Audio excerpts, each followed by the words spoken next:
지난 캄보디아 단기 선교 갔다 와서 보고했던 내용 중에 폴포트라고 하는 사람이 있었습니다.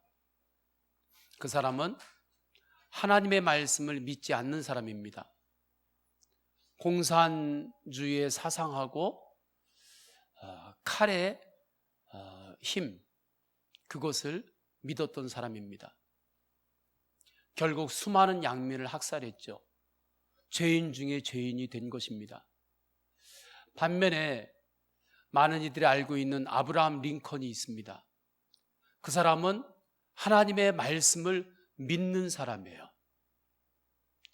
그를 통해서 노예가 풀려나는 그러한 일도 일어났고, 또 나라가 잘 세워지는 그러한 열매도 일어났습니다. 많은 이들의 존경을 받는 인생을 살았어요. 두 사람의 인생이 왜 이렇게 달라졌는가? 그들의 믿음이 달랐기 때문에 그렇습니다.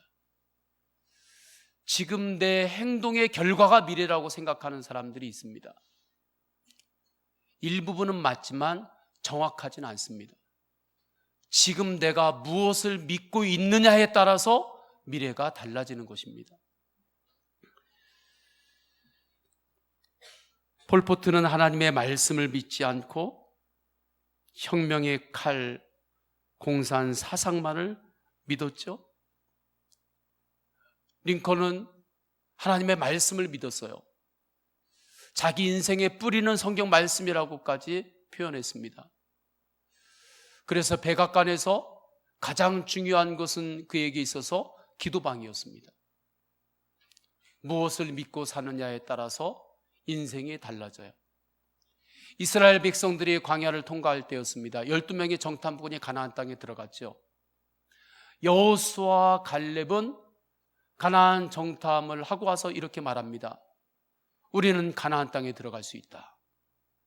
하나님께서 가나안 땅에 들어갈 수 있다고 하셨던 언약의 말씀을 믿었기 때문입니다.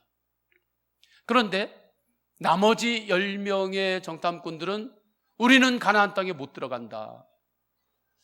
하나님의 말씀을 믿지 않았어요. 그러니까 육신의 눈으로만 가나안 땅을 보는 겁니다. 그러니 가나안 땅에 있는 족속들이 거인이에요. 그들에 비하면 우리는 메뚜기 같다. 그래서 우리는 가나안 땅에 못 들어간다고 그렇게 말했고, 정말 그렇게 믿었어요. 결국에 여호수아하고 갈렙만 들어갔습니다. 믿음대로 됐어요. 하나님의 언약의 말씀을 믿는 다음 세대들만 가나안 땅에 들어갔어요. 하나님의 말씀을 믿지 않았던 나머지 10명의 정탐꾼들하고 다른 이들은 그냥 광야에서 인생의 끝을 맞이했습니다. 믿음대로 된 거죠. 사람이 무엇을 믿느냐에 따라 가지고 그 사람의 인생은 달라지는 것입니다. 제자들도 예수 그리스도의 부활을 믿지 않을 때에는 도망자였어요. 그런데 오순절 다락방에서 성령을 통하여 예수님의 부활을 분명하게 알았습니다. 부활하신 예수님을 만났습니다. 그 다음에는 그들의 인생이 달라져요. 복음의 용사가 됩니다. 나면서부터 걷지 못했던 이가 일어나는데 그 기적의 통로가 됩니다. 사람이 무엇을 믿느냐에 따라서 인생이 바뀌는 거예요. 하나님의 말씀을 믿고 살 때 인생이 복 있는 인생으로 살아가게 됩니다. 하나님 말씀을 믿고 사시기를 축원합니다. 시대는 점점 더 육신의 눈으로 보게 되면 믿을 만한 것들이 점점 더 많아져요. 세상은 점점 더 화려해집니다. 세상의 지식은 우리가 상상할 수 없을 정도로 지식의 양과 깊이는 더해집니다. 세상의 권력과 힘, 날이 갈수록 더 강해지죠. 믿을 만한 것들이 육신의 눈으로 보면 세상이 점점 더 많아져요. 그러나 그러한 모든 것들은 영원히 믿을 수 없는 겁니다. 영원하지 않아요. 영원히 우리가 믿고 살아야 되는 것은 하나님의 말씀뿐입니다. 하나님의 말씀만이 진리입니다. 그러면 하나님의 말씀을 믿고 살아가는 사람의 인생은 어떻게 달라지는가? 첫째로, 갈등이 올 때 그 갈등을 말씀으로 해결합니다. 사람이 살아가면서 갈등이 없을 수 없어요. 갈등이 무조건 나쁜 것만은 아닙니다. 갈등을 통과하면서 사람이 깊어지고 사람이 성장하는 거예요. 내적인 갈등이 있습니다.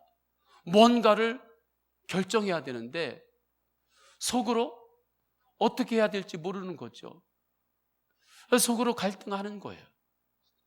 때로는 외적인 갈등이 있습니다. 나는 가만히 있는데 어떤 사람이 나에게 어려움을 주기도 해요. 또 재정적으로 어려움을 겪기도 해요. 또 영적인 갈등을 겪기도 합니다. 그때 자기의 힘만 믿는 사람, 육신의 힘만 믿는 사람은 그 모든 것들을 자기의 지식과 자기의 생각과 나의 감정만으로 해결하려고 합니다. 물론 내 힘만으로도 해결되는 것들이, 그러한 갈등들이 있습니다. 그러나 우리 인생의 대부분은 내 힘만으로는 해결할 수 없는 갈등이 많아요. 특별히 영적인 문제는 더욱 그렇습니다. 그러나 예수님을 믿는 사람은 갈등이 있을 때 먼저 기도해요. 하나님 앞에 엎드립니다. 내가 결정 다 해놓고 그 다음에 하나님 앞에 기도하는 게 아니에요. 먼저 하나님 앞에 기도하고 엎드립니다. 내 마음대로 하지 않습니다. 이럴 때라면 예수님이라면 어떻게 하실까? 예수님이라면 어떻게 하실까를 꼭 질문합니다. 그리고 주님의 마음을 따라, 주님의 말씀을 따라서 행하는 거예요. 이것이 성령의 9가지 열매 중에서 절제의 성품이에요. 김은호 목사님의 간증입니다. 그분이 교회를 개척하려고 했어요. 자리를 보았습니다. 행정적인 수속을 어느 정도 다 마쳤어요. 그런데 그곳의 이웃이 교회에 들어오는 것을 반대하는 거예요. 싸움을 걸어오는 거예요. 하나님 앞에 기도했습니다. 어떻게 해야 됩니까? 하나님께서 나의 교회를 세우는데 그 이웃과 그렇게 싸우면서 그곳에 교회를 세우는 걸 나는 원하지 않는다. 예, 순종하겠습니다. 그래서 그곳이 아닌 다른 곳을 찾아서 교회를 다른 지역에 개척합니다. 그러면서 손해도 보았던 거죠. 그런데 지나고 보니까 오히려 새로운 곳에 교회를 개척했던 것, 그곳에 교회를 세웠던 것이 오히려 복이었다는 겁니다. 오히려 하나님께서 10,000배 이상으로 더 축복해 주신 거죠. 그 교회가 지금 강남에 있는 오륜교회입니다. 갈등이 있을 때 기도하고 엎드리고 예수님의 마음을 받아 순종한 거예요. 그러니까 하나님께서 그 손해를 갚아주신 것입니다. 저는 지난주에 한 아이를 축복했어요. 한 아이를 축복할 때 그때 하나님께서 저에게 주신 말씀이 있었어요. 그 말씀으로 그 아이를 축복했습니다. 빌립보서 4장 19절이었습니다. 나의 하나님이 그리스도 예수 안에서 영광 가운데 그 풍성한 대로 너희 모든 쓸 것을 채우시리라. 우리가 이 말씀 앞에 설 때 무엇이 먼저 들어오십니까? 어디에 여러분의 초점이 가십니까? 너희 모든 쓸 것을 채우시리라. 여기에 먼저 초점이 가지 않습니까? 이 말씀만 눈에 확 떠오르지 않습니까? 그러니까 이 말씀의 축복을 못 누리는 거예요.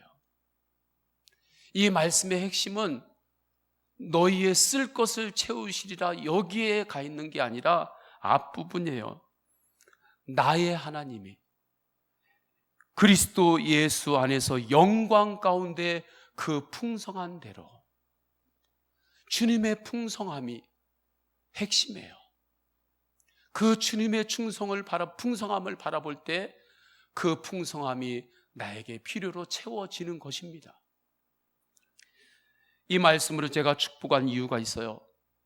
이 아이가 이 말씀을 믿고 살라는 것이었습니다. 이 말씀을 참고하면서 살라는 게 아니에요. 성경은 인생의 참고사가 아니에요. 살다가 내가 다 결정하고 내 마음대로 살다가 그래도 성경을 참고는 해봐야지 해가지고 성경을 참고하고 사는 게 아니에요. 하나님의 말씀은 믿고 사는 거예요. 이 말씀이 내게 주신 말씀임을 믿고 살라고 이 말씀으로 아이를 축복했습니다. 이 말씀을 정말 믿고 살면 인생은 달라져요. 살다 보면 어려운 문제도 만나겠죠. 그러나 그 모든 것들은 이 말씀을 믿고 나아갈 때 넉넉함으로 모든 것들은 이길 수 있어요. 왜요? 예수 그리스도의 풍성함이 이미 내 안에 함께 하심을 믿기 때문입니다. 예수님의 풍성함이 이미 내 안에 임재했어요. 그러면 나의 필요를 채워주시는 것 당연한 거죠. 일용할 양식을 채워주십니다. 소망을 채워주십니다. 지혜가 부족해요? 지혜도 채워주십니다. 이 땅에서 살아갈 감사가 떨어지지 않도록 감사를 하나님께서 채워주십니다. 저는 성도님들이 이 시간에 동일하게 이 말씀을 믿음으로 받으시기를 축원합니다. 나에게 주시는 말씀으로 받고 마음을 여세요. 나의 하나님이 그리스도 예수 안에서 영광 가운데 그 풍성한 대로 너희 모든 쓸 것을 채우시리라. 오늘 본문에서도 갈라디아의 성도들 가운데 갈등이 있었어요. 그때 사도 바울은 그 갈등을 하나님의 말씀으로 해결합니다. 십자가의 복음으로 돌아가라고. 거짓 교사들이 와서 예수님이 좋긴 좋지만 예수님만으로는 불충분합니다.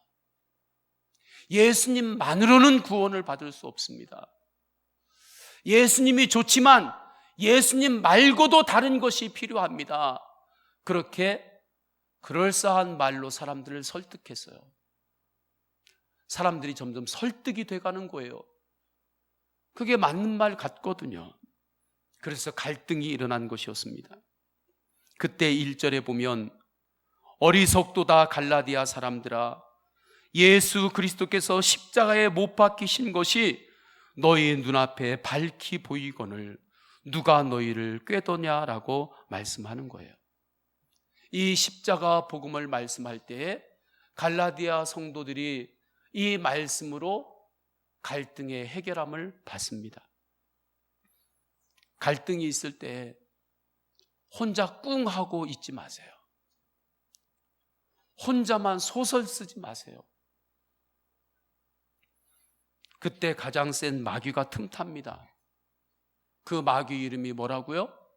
섭섭마귀예요. 자꾸 꿍 하고 있고 나 혼자 소설 쓰기 시작하면 마음에 섭섭마귀가 들어와요. 속으로는 여전히 당신을 아끼는 마음이 있어요. 그런데 섭섭해요. 그러니까 말할 때 그 말에 가시가 실리는 것입니다. 말에도 가시가 있다는 건 아십니까? 만약에 여러분들이 집에서 가족들이 있어요. 가족들이 집에 올 때 가시를 가지고 있어가지고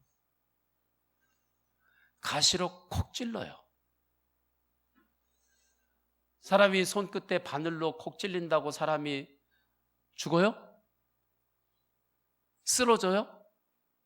그렇지는 않아요. 그 정도는 괜찮죠. 한번 콕 찔리는 거. 그런데 만약에 아내가 남편을 따라다니면서 아침에 일어났는데도 바늘로 콕 찌르고, 밖에 나가가지고 좀 쉬려고 이렇게 하는데 또 콕 찌르고, 저녁 때 좀 자려고 누웠는데 옆에서 또 콕 찌르고, 바늘로 한번 찔려서 죽어요, 안 죽어요? 안 죽어요. 그런데 1시간에 한 번, 3시간에 한 번 계속 옆에서 바늘로 콕콕 찔리면 그 사는 게 얼마나 어려워요. 힘들죠. 야, 힘들다 그러면 너만 힘드냐고, 나도 힘들다고 하면서 말하는데 어떻게 말해요? 톡 쏘면서 말하죠.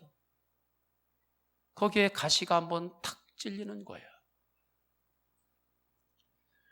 그러니까 갈등이 생기고 해결이 안 되는 겁니다.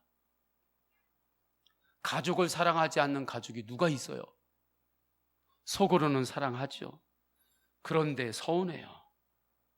그런데 서운한 거예요.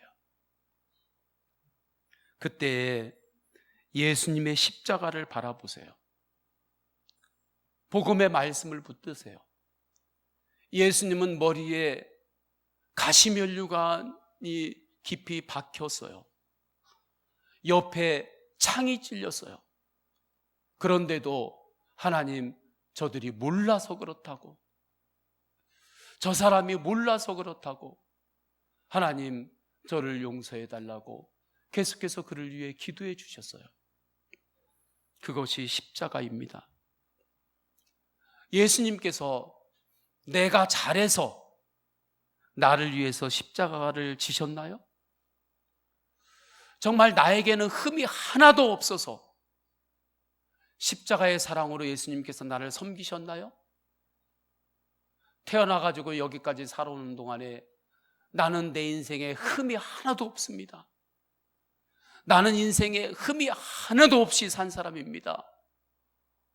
자신 있게 이야기할 수 있는 사람은 앞에 나와서 얘기해 보세요. 나는 정말 흠이 한 사람 하나도 없다고. 흠이 없는 사람이 누가 있어요? 그런데도 예수님은 십자가의 사랑으로 덮어주신 거예요. 나의 부족함을 십자가의 사랑으로 덮어주신 거예요. 이것이 복음의 은혜입니다. 이것을 깨달으면 놀라운 일이 일어나요. 내 말에서 가시가 빠집니다. 그러면 평안이 찾아오는 거예요. 평안이 저절로 오는 게 아니에요. 갈등도 그때 해결이 되는 것입니다. 내 말에서 가시를 빼시기를 축원합니다. 우리 옆 사람하고 이렇게 인사합시다. 우리 말에서 가시를 뺍시다. 시작. 다시 한번 섭섭마귀를 이깁시다. 시작. 예수님 바라보며 감사로 사세요. 문제가 있을 때 내 성질대로 즉흥적으로 반응하지 마세요. 십자가 복음으로 반응하세요. 십자가 복음은 나는 죽고 예수님으로 사는 것입니다. 그래서 갈라디아서 2장 20절에 보면 내가 그리스도와 함께 십자가에 못 박혔나니 그런즉 이제는 내가 사는 것이 아니요 오직 내 안에 그리스도께서 사시는 것이라.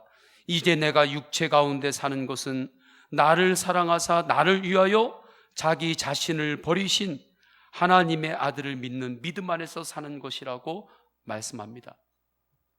이 십자가의 복음의 다스림을 받으면서 사도 바울은 옛날 성질이 다 죽었어요. 성질 없는 사람이 누가 있어요? 옛날에 그 성질 없는 사람이 누가 있냐고요? 다 있지. 사도 바울의 그 옛날 성질이 다 죽었어요. 십자가에서 자신의 옛사람도 함께 못 박혀 죽었기 때문입니다. 이것을 잊지 않으라고 사도 바울은 나는 날마다 죽노라, 나는 날마다 죽노라 그렇게 고백하면서 끊임없이 예수님을 바라보았어요. 그러면 옛날 성질 다 죽은 사도 바울이 약해졌나요? 그렇지 않아요. 오히려 예수님으로 더 강해집니다. 감사가 더 강해집니다. 소망이 더 강해졌습니다. 비전이 더 강해졌습니다. 충성이 더 강해졌어요. 순종이 더 강해졌습니다. 감사와 기쁨이 더 강해졌어요. 그래서 고린도전서 10장 3절 4절에 우리가 육신으로 행하나 육신에 따라 싸우지 아니하노니 우리의 싸우는 무기는 육신에 속한 것이 아니요 오직 어떠한 견고한 진도 무너뜨리는 하나님의 능력이라. 우리가 육신으로 살아요. 육신으로 행하죠. 그러나 싸울 일이 있을 때는 내가 육신으로 싸우지 않는 거예요. 이 세상에 싸울 일이 있어요. 그땐 싸워야 돼요. 신앙인이 싸움을 포기하면 안 돼요. 그런데 그 싸움은 선한 싸움이에요. 육신을 따라서 싸우지 아니하노니. 왜요?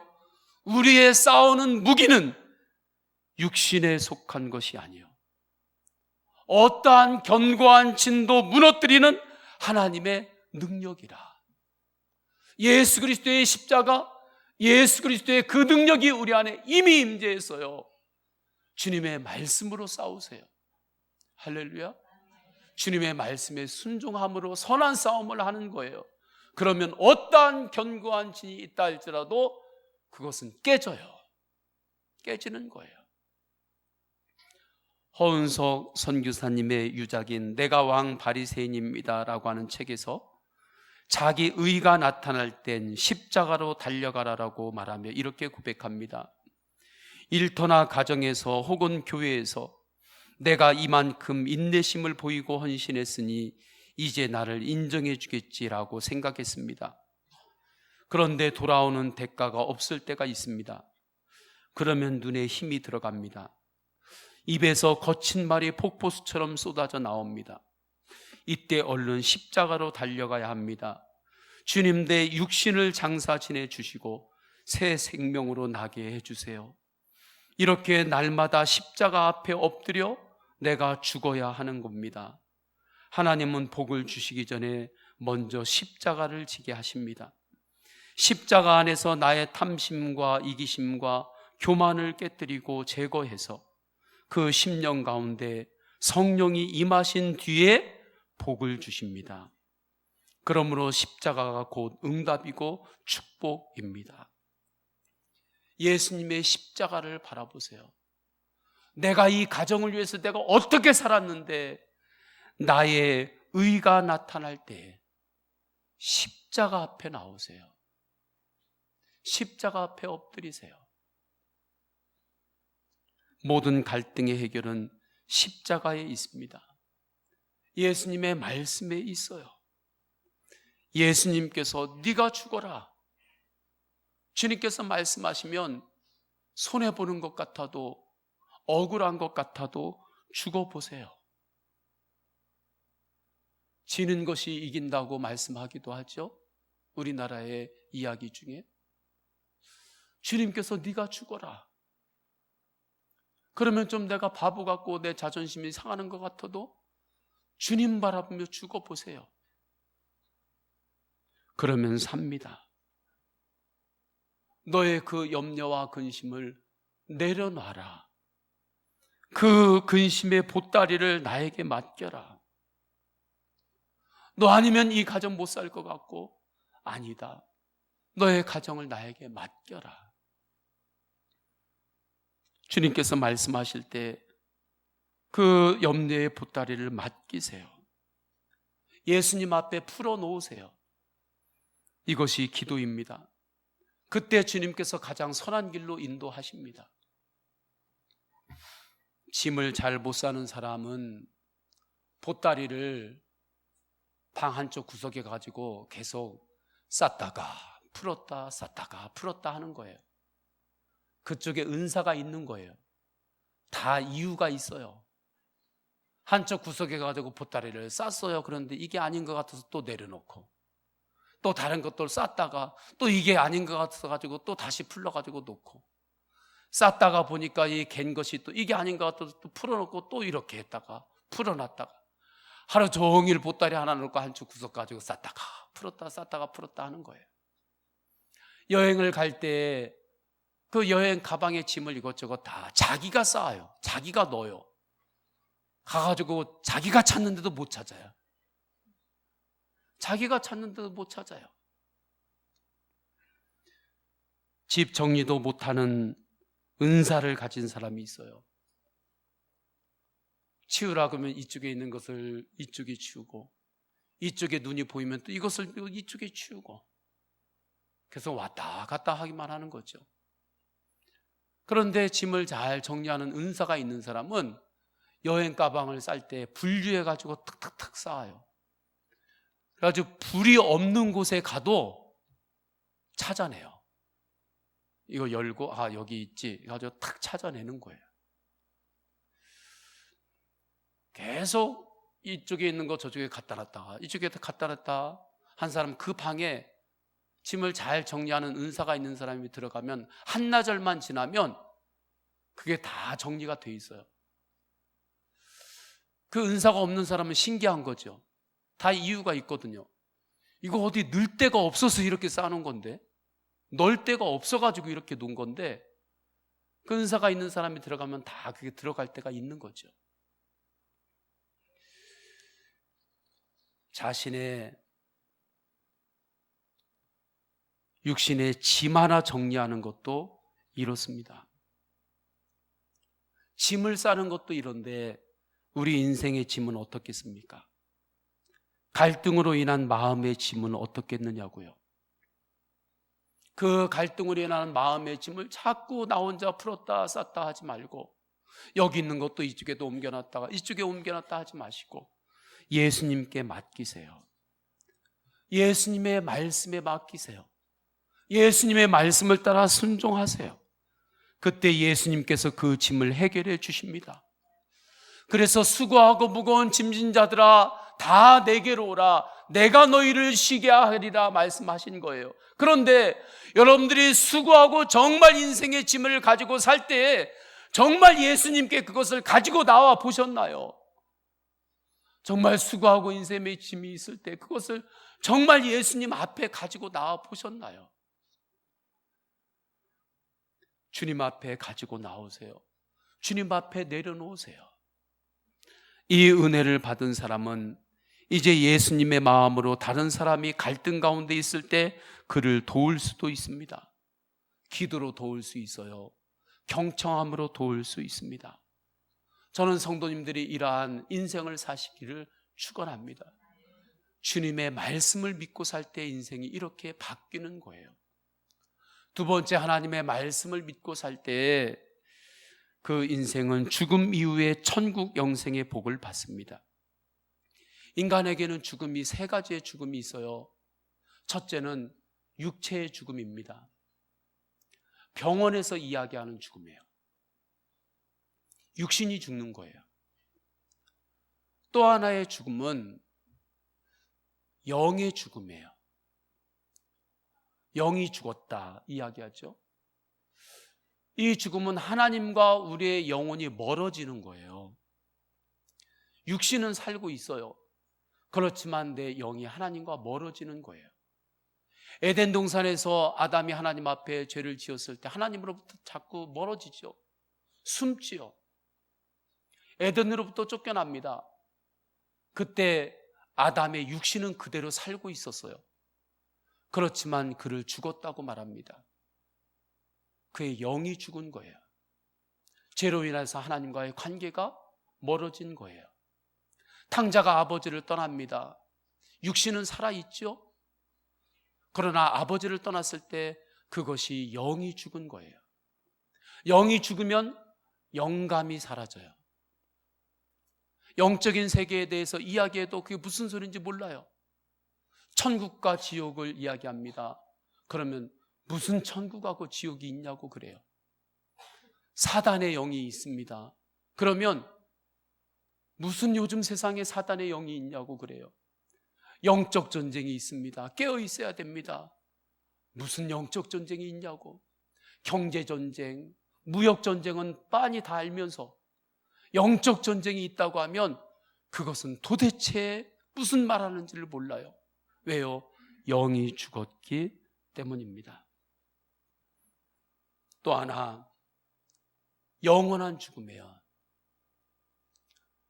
예수님께서 재림하실 때가 되면 그 이후에 우리의 영혼은, 죽은 다음에 우리의 영혼이 하나님 앞에 가게 되는데, 또 음부에 가게 되는데, 예수님이 재림하실 때가 되면 그 영혼들에게 몸을 주세요. 신령한 몸을 주시는 거예요. 그래서 그때는 죄인이나 의인이나 다 몸으로 부활합니다. 다 몸으로 부활하는 거예요. 그 몸은 영생의 몸이에요. 예수님 안 믿은 사람도 영생의 몸으로 부활하는 거예요. 그리고 그 몸으로 모두가 한 곳을 반드시 통과합니다. 그곳은 하나님의 심판대예요. 그게 마지막 심판이라고 하는 것입니다. 하나님 앞에 섰을 때 하나님의 그 마지막 심판에서의 하나님은 어떠한 하나님인가? 공의의 하나님이에요. 그때는 공의의 하나님을 만나게 돼요. 그래서 내 인생의 죄가 그때까지도 해결 받지 않고 그 죄를 그대로 가지고 심판대 앞에 서면 그 죄의 값을 받으면서 하나님이 그때 주신 영생하는 몸으로 어디로 가게 되느냐? 그때 지옥으로 가게 되는 거예요. 그것을 가르쳐서 성경에서는 둘째 사망이라고 합니다. 첫째 사망은 우리 육체의 죽음이에요. 세상 사람들이 이야기하는 죽음이에요. 누구나 죽는 거예요. 둘째 사망은 그 마지막 심판 때 이 육체의 몸이 아니라 하나님께서 다시 주신 그 몸, 그 몸으로 지옥에 떨어지는 것이 둘째 사망이에요. 그래서 요한계시록 21장 8절에는 믿지 아니하는 자들과 우상 숭배자들과 거짓말하는 모든 자들은 불과 유황으로 타는 못에 던져지리니 이것이 둘째 사망이라고 말씀합니다. 이 죽음이 영원한 죽음이에요. 이때 하나님의 진노는 정말 두려운 진노예요. 이 모든 것은 반드시 이루어집니다. 예수님께서 말씀하셨어요. 계시를 통해서 분명하게 말씀하셨어요. 이 날을 우리는 준비해야 돼요. 이 날이 언제 올지 모르는 거예요. 준비해야 돼요. 우리가 젊을 때 그 다음 시기를 준비하죠. 그래서 학생 때 공부해야 된다. 지금 노력해야 된다. 이야기예요. 왜요? 30대, 40대, 50대를 준비해야 되기 때문에 그렇죠. 30대, 40대, 50대를 살 때 열심히 땀 흘리면서 노후를 준비합니다. 중요한 거죠. 그러한 모든 것들을 다 준비하며 살아야 돼요. 그런데 진짜 중요한 것은 죽음 이후에 영원한 천국을 준비하는 겁니다. 정말 이 핵심 부품이 없으면 다른 부품이 있을 때 아무것도 소용이 없다고 하잖아요. 그것처럼 내 인생에 있어서 정말 중요한 핵심을 먼저 준비가 잘 돼야 하는 거예요. 우리 인생이 길면 길다고 말할 수 있지만 영원에 비하면 짧아요. 70년, 80년, 90년, 100년 짧은 거예요. 그래서 제가 신방하면서 보면 80, 90을 만난 성도님들과도 신방할 때 보면 어느 때 이렇게 이야기하세요. 목사님 정말 엊그제 같아요. 정말 엊그제 같아요. 인생이 정말 빨라요. 화살같이 빨라요. 그렇게 이야기합니다. 인생을 사는 동안에 영원한 천국 영생을 준비해야 돼요. 노후를 준비하는 것도 좋아요. 30대, 40대, 60대, 70대를 준비하는 것도 좋아요. 그러나 천국 영생을 잘 준비하시기를 축원합니다. 세상 사람들도 보면 죽음 이후에 인생이 끝나지 않는다는 것을 아는 분들이 많이 있어요. 그래서 죽음을 돌아가셨다라고 말을 해요. 교회를 다니시지 않는 분들도 죽음 이후에 좋은 곳에 가셨으니까 마음 편하게 가주세요. 이 땅에서 고생 많이 하셨는데 저 세상에서는 이제 고생 없이 편안하게 쉬세요. TV 같은 데에서는 영면하세요, 그렇게 이야기를 해요. 본능적으로 저 세상에 좋은 세상이 있다는 것을 아는 거예요. 그 이유가 왠지 아십니까? 하나님께서 사람들에게, 교회 다니는 사람이나 안 다니는 사람이나 모두에게 영원을 사모하는 그 마음을 주셔서 그래요. 전도서 3장 11절에 또 사람들에게는 영원을 사모하는 마음을 주셨느니라. 그래서 저 세상이 있다는 것을 사람들이 알아요. 그래서 그 세상, 좋은 세상을 다들 가고 싶어 해요. 그런데 문제가 있습니다. 사람들은 본능적으로 죽음 이후에 좋은 세상이 있다는 것을 압니다. 그러나 그 나라로 가는 정확한 길을 몰라요. 길을 모르는 거예요. 우리가 서울을 가겠다고 집안을 나섰어요. 서울 가는 길을 몰라요. 그럼 서울 못 가는 거예요. 집 한 채를 찾아가려고 해도 그 집의 주소도 몰라고 가는 길을 몰라요. 그러면 집 못 찾아가는 거예요. 천국이 좋은 줄 알아요. 그런데 천국을 향하여 가는 길을 모르는데 어떻게 천국에 갈 수 있겠습니까? 그래서 사람들은 하늘 가는 길, 천국 가는 길을 열심히 찾습니다. 그 길을 철학해서, 윤리에서, 인간의 착한 행동에서, 수행에서 찾아요. 이것이 갈라디아 교회에 들어온 율법주의, 인간 중심주의와 연결이 되는 겁니다. 거짓 교사들이 가르쳤던 가르침의 내용하고 여기에서 만나는 거예요. 물론 이러한 것은 인간이 볼 때 바르게 보일 수 있어요. 어느 정도 진리의 요소를 담고 있습니다. 율법이 다 나쁜 게 아니에요. 윤리가 나쁜 것도 아니고 철학이 다 나쁜 게 아니에요. 그 모든 것들 안에 진리의 요소가 있어요. 타 종교에도 일반적인 진리의 요소가 조금씩 담겨져 있어요. 그러나 이러한 것들을 내 영혼의 길로 삼으려고 할 때는 결국에는 영원한 사망에 이릅니다. 그래서 잠언 14장 12절에 어떤 길은 사람이 보기에 올바른 길 같지만 그 결말은 사망의 길이다라고 말씀하고, 본문 3절에서 너희가 이같이 어리석으냐, 성령으로 시작하였다가 이제는 육체로 마치겠느냐라고 말씀하는 거예요. 천국 영생으로 가는 길은, 그 정확한 길은 예수님의 말씀에 있습니다. 사람이 보기에 바른 길이 아니에요. 요한복음 14장 6절에서 예수님은 분명하게 말씀하셨습니다. 내가 곧 길이요 진리요 생명이니 나로 말미암지 않고는 아버지께로 올 자가 없느니라. 천국은 예수님을 믿음으로 갑니다. 마지막 때 모든 영혼이 몸으로 부활했을 때 하나님 앞에 심판대 앞에 선다고 했죠. 그때 만나는 하나님은 공의의 하나님이에요. 이걸 반드시 알아야 돼요.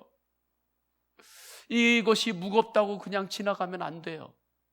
여러분의 문제니까 그래요. 나의 문제니까 그래요. 그때의 죄를 벌하십니다.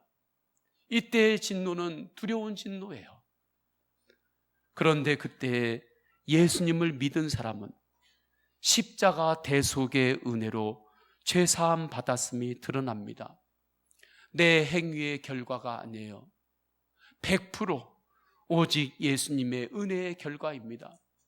예수님의 은혜 99%, 내 행위 1% 더해져 가지고 구원이 되는 게 아니에요. 예수님의 은혜 99.9%, 내 행위의 0.01%가 더해져서 완전한 구원이 되는 게 아니에요.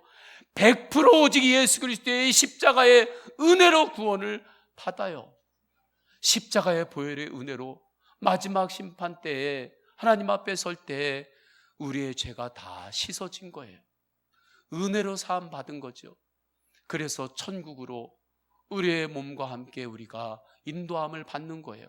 그것이 천국 영생의 복입니다. 주님의 말씀을 믿는 사람의 인생은 이렇게 마지막에 인생이 달라져요. 살 때 비슷한 것 같죠? 마지막에는 완전히 달라져요. 천국과 지옥의 영적인 교차로에서 달라지게 되는 것입니다. 영원한 생명이신 예수님을 믿는 믿음으로 사세요.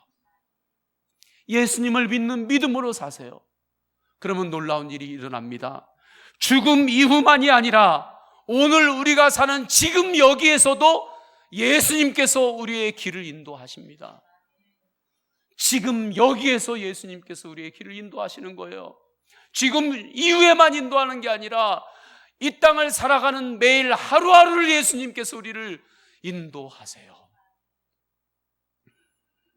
그래서 무디 목사님은 사람이 무엇을 믿느냐에 따라서 인생이 달라진다는 것을 다음과 같이 말했습니다.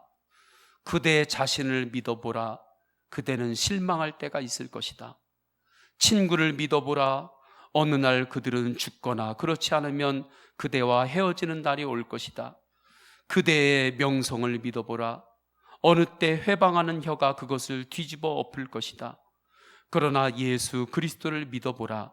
그대는 현세와 내세에 후회함이 없을 것이다. 오직 예수 그리스도만 바라보고 주님의 말씀을 믿고 사세요. 믿는 자에게는 자수성가라는 말은 없는 거예요. 주님의 도우심으로 우리가 사는 거예요. 우리 다 함께 찬양하십니다. 다 함께 찬양할 때 세상 흔들린다고 나도 함께 흔들리는 게 아니에요. 오직 예수님 바라보며 믿음으로 살겠습니다 고백하면서 다 함께 찬양하십니다.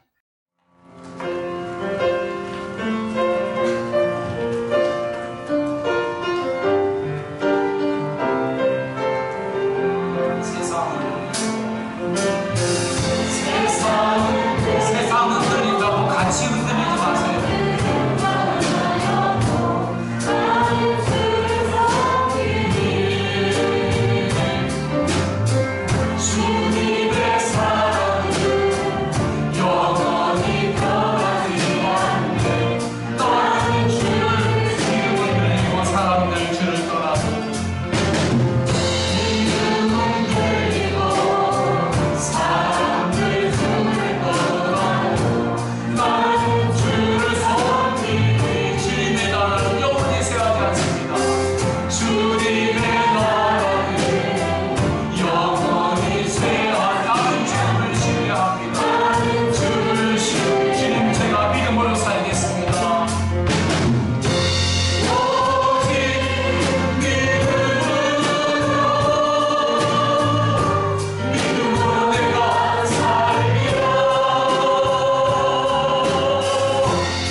무엇을 믿느냐에 따라서 내 인생은 달라집니다. 무엇을 믿느냐에 따라서 내 인생이 바뀝니다. 오직 예수 그리스도의 말씀을 믿고 살겠습니다. 오늘 주신 말씀이 있죠. 그 말씀에 순종하겠습니다. 내 입으로는 순종하기 어려운 말씀이 있습니다. 그러나 나는 할 수 없습니다. 그러나 내 안에 계신 예수님은 하십니다. 예수님 바라보며 순종하겠습니다. 오늘 주신 말씀 붙잡고 우리 다 함께 통성으로 기도하십니다. 할렐루야. 하나님 아버지 주께서 인도하여 주셨습니다. 하나님 아버지 예수님을 바라보며 주님 말씀 예수님의 말씀으로 해결하겠습니다. 십자가로 해결하겠습니다. 하나님 아버지 예수님을 바라보며 무엇을 믿느냐에 따라서 인생이 달라집니다. 인생이 달라집니다. 하나님 아버지 우리 예수 그리스도가 나갈 때 하나님 우리 안에서 가시가